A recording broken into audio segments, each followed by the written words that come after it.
बहुत ही महत्वपूर्ण विषय में चर्चा करने हम सब उपस्थित हुए हैं। ये विषय है धर्म के, संविधान के रक्षा रेखा और दिशा निर्देश।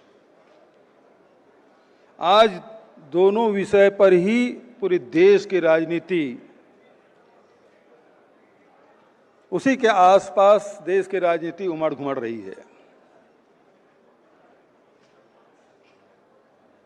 कहने को तो हमारा देश हिंदू देश है, हिंदू धर्म सबसे बड़ा और सबसे प्राचीन, लेकिन बौद्ध धर्म जो भारत से निकला और दुनिया के सबसे बड़े धर्मों में से एक बौद्ध धर्म जो हमारे भारत से निकला है, हम उसके प्रणेता रहे हैं।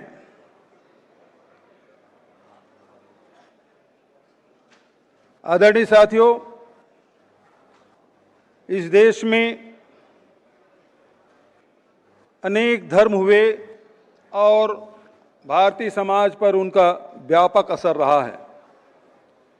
चाहे वो धर्म शैव हो, शाक्त हो, वैष्णव हो, चाहे लोकायत हो, यौगिक हो, तांत्रिक हो, बौद्ध, जैन या अन्य धर्म, सभी धर्म में एक बात रही है कि सह अस्तित्व की भावना रही है और उस सह अस्तित्व में सबको स्वीकार्य था, सबका सम्मान रहा है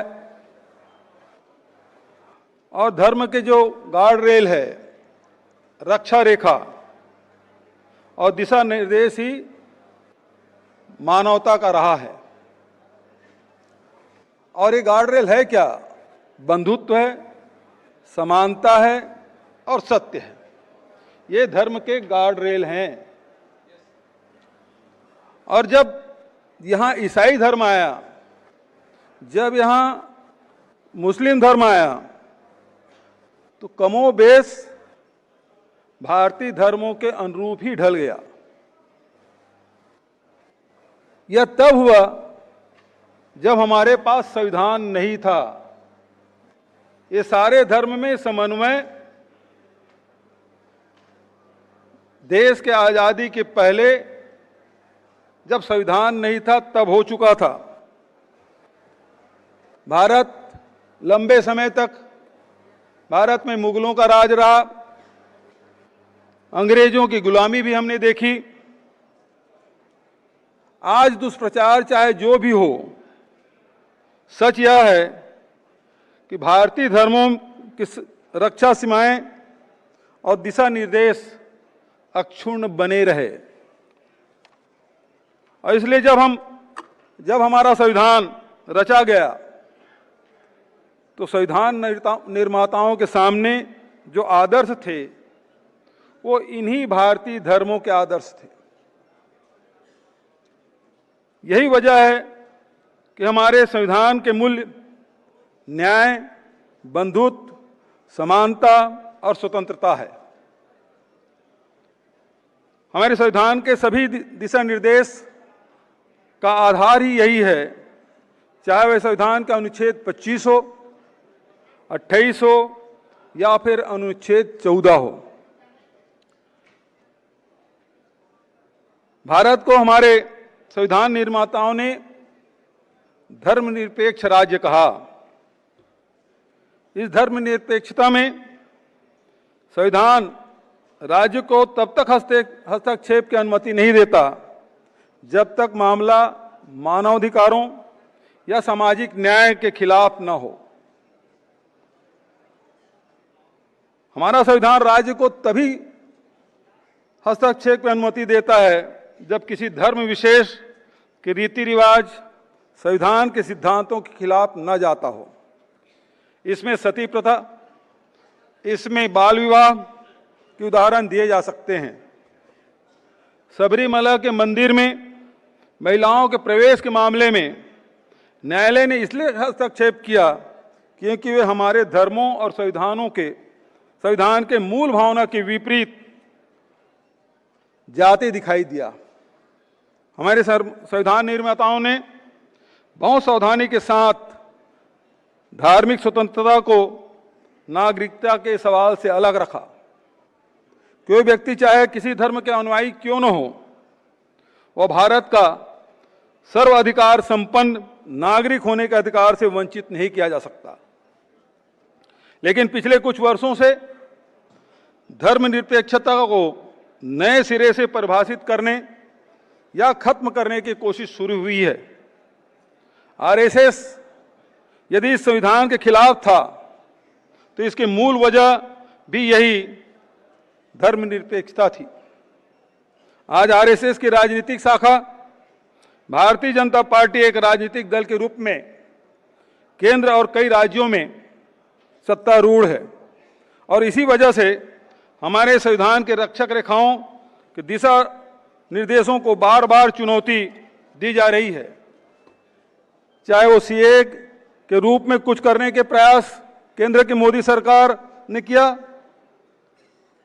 उनसे इस सिद्धांत को एक नई बस छेड़ दी। हम भारतीय नागरिकों को यह समझाने में समझ में आने लगा कि भारतीय जनता पार्टी की सरकार धर्म को राजनीति से जोड़ने की कुत्सित प्रयास कर रही है। यूसीसी यानी समान नागरिक संहिता का विवादित विषय भी भारतीय जनता पार्टी इसलिए बार बार छेड़ती है क्योंकि वह नागरिकता के मामले में धार्मिक मामलों को जोड़ना चाहती है। यह 3 तलाक की राजनीति का मुद्दा बना लेती है, कभी हिजाब को देश की पहचान से जोड़ने का प्रयास करती है, कभी कपड़े के रंग से उसे व्यक्ति की पहचान करने की बात करते हो। पिछले कुछ वर्षों से धर्मांतरण के एक बहस भी देश में छेड़ने की कोशिश की जा रही है। आदरणीय साथियों,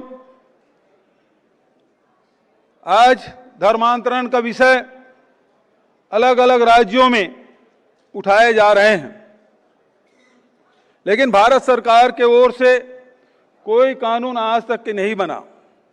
हमारे छत्तीसगढ़ में भी 2006 में विधानसभा में पारित किया गया कानून आज राष्ट्रपति भवन में आज तक के लंबित है।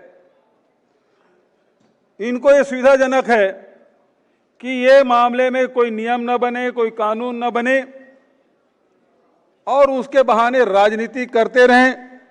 आज मैं छत्तीसगढ़ से आता हूं, वहां लगातार इस प्रकार के प्रयास किए जा रहे हैं, आप सब उससे सर्वविदित हैं। आदरणीय साथियों, बीजेपी और मुस्लिम लीग, आरएसएस और मुस्लिम लीग ने मिलकर देश के विभाजन के लिए धर्म को आधार बनाया था। अब चूंकि सत्ता पाने के बाद भारतीय जनता पार्टी के पास अधिकार भी आ गए हैं, उनसे अपनी घृणा की राजनीति का विस्तार ही किया है। यही वजह है कि आज समय में धर्म और संविधान के बीच कड़ी चुनौतियां उभर रही है। पूरे देश में धार्मिक हिंसा बढ़ रही है और इसके वजह से धर्म आधारित राजनीति को बल मिला है। आदरणीय साथियों, ऐसे समय में जब धर्म और राजनीति को जोड़ने का प्रयास किया जा रहा है और धर्म के आधार पर राजनीति करने की बात कही जा रही है, वैसे समय में आदरणीय राहुल जी ये खड़ा होकर कहते हैं कि धर्म हमें सिखाता है कि डरो मत। डरो मत इसलिए कहते हैं क्योंकि हमारे धर्म के जो रक्षा रेखा है वो समानता है, बंधुत्व है, सत्य है। यही हमारे धर्म के गार्ड रेल्स हैं और इसी आधार पर चाहे शिव के अभय मुद्रा की बात हो, चाहे गुरु नानक की बात हो, चाहे वो भगवान बुद्ध की बात हो, वो सब अभय मुद्रा में दिखाए जाते हैं और कहते हैं डरो मत। और जब राहुल जी डरो मत की बात कहते हैं तो भारतीय जनता पार्टी को बहुत तकलीफ होती है, क्योंकि धर्म को वो डराने के लिए उपयोग करते हैं, संविधान को वो डराने के लिए उपयोग करते हैं, क्योंकि भय और नफरत की राजनीति करते हैं, जबकि धर्म का मूल तत्व तो यही है, हमारी रक्षा रेखा यही है, उसमें समानता हो, उसमें बंधुत्व हो, उसमें सत्य हो। यही रेखा है, इसी रेखा में हम चलेंगे। और यदि उसमें से एक भी तत्व की कमी आई, चाहे वो सत्य की कमी हो जाए, तब भी धर्म की सीमा रेखा खंडित होगी। यदि हम उसमें बंधुत्व के सीमा को खत्म करें, तब भी हमारी रेखा है, जो तट रेखा है, वो छिन्न भिन्न होगी। समानता भी उसी प्रकार से, और उसी प्रकार से संविधान को जिस प्रकार से तोड़ा मरोड़ा जा रहा है। आज भारतीय जनता पार्टी 400 सीट इसलिए चाहिए, कोई संविधान बदलना चाहते हैं। वो संविधान जो आपको स्वतंत्रता, आपको न्याय, आपको बंधुत्व, आपको भाईचारा ये प्रदान करता है, उसको वो बदलना चाहते हैं। और इसीलिए आज संविधान बचाने की बात कही जा रही है। और मुझे खुशी है कि आज law department, human rights department और उसके चेयरमैन आदरणीय सिंघवी जी ने जिस प्रकार से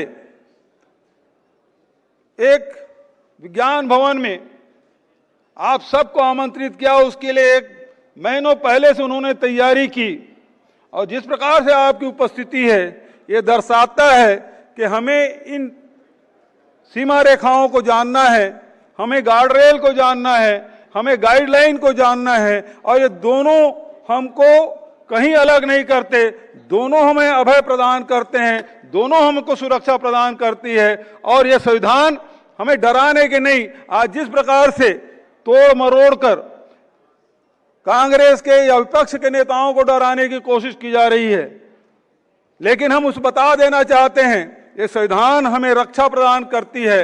ये भले कितना भी उत्पात मचा ले, कितने भी परेशान कर ले, लेकिन हम कांग्रेस के लोग हैं, हमारे पूर्वजों के खून पसीने से ये देश आजाद हुआ है, और इसकी रक्षा हम सब मिलकर करेंगे।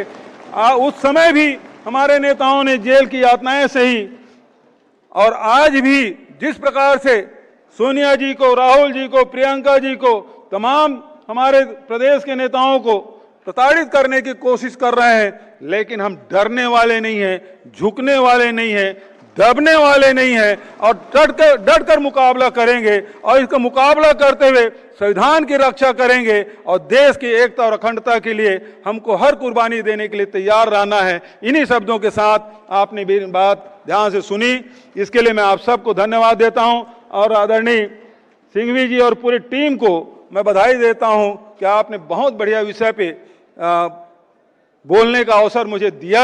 हालांकि बहुत विस्तृत विषय है, बहुत कठिन विषय है, हालांकि न मैं वकील हूं, न मैं धर्म क्षेत्र में मेरा कोई दखल है, फिर भी मुझे इस विषय में बोलने की चुनौती आपने दी, और मुझसे जो बन पड़ा मैंने अपनी बात कही। आपने ध्यान से सुना, उसके लिए मैं आप सबको हृदय से धन्यवाद देता हूं।